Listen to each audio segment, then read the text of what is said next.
Absolutely. And I mean, we were topping out, what, 60, 65 mile per hour winds last time. We'll be about 50, which is plenty when you're talking about high profile vehicles. Right. So as we head throughout the next 24 hours, plan on those winds picking up. Prime time will be between around 9 a.m. and 6 p.m. tomorrow.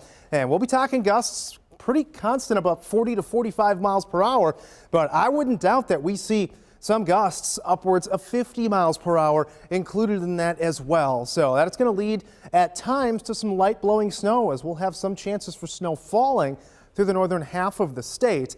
And I think that'll be a little bit more common through far northern Iowa. So let's track the winds out here for you. You can see early on in the evening, or in the morning, I should say, those winds get going. We've got gusts of 40 miles per hour in Creston already at midnight.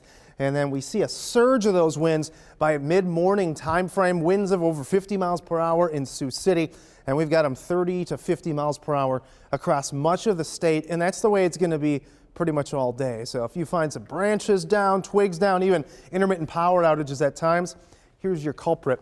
But we push our way into Friday morning. Those winds start to die back down, thankfully, as temperatures are going to be pushing back down single digits to low teens. So wind chills will be a bit chilly, but not as bad as they could be. And you can see another core of strong winds is going to start to move in by midday on Friday. So let's track out your rain and your snow chances here. Rain largely going to be in the overnight. 1 a.m.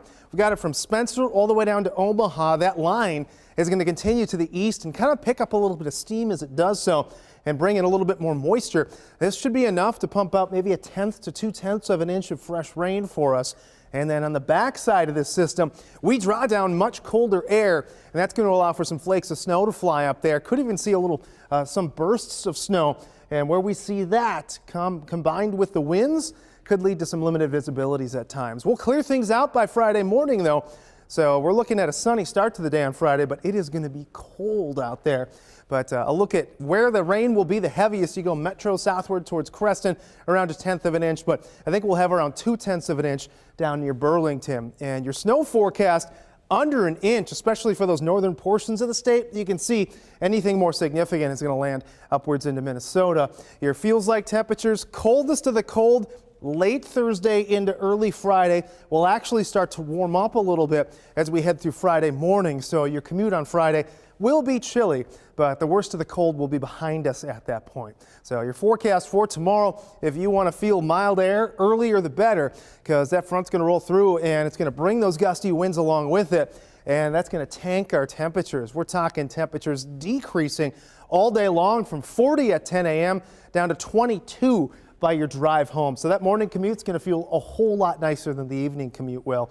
And as we head into the weekend here, we do bounce back up. 42 for your Saturday, kicking off winter. There is maybe a slight chance for snow Sunday night. We'll have to keep an eye on that. Only one of the models is pumping that out, but that would give us a chance at a white Christmas. But you look at the temperatures next week. I mean, we're talking highs close to 50 degrees by Christmas. We'll have more coming up after this break.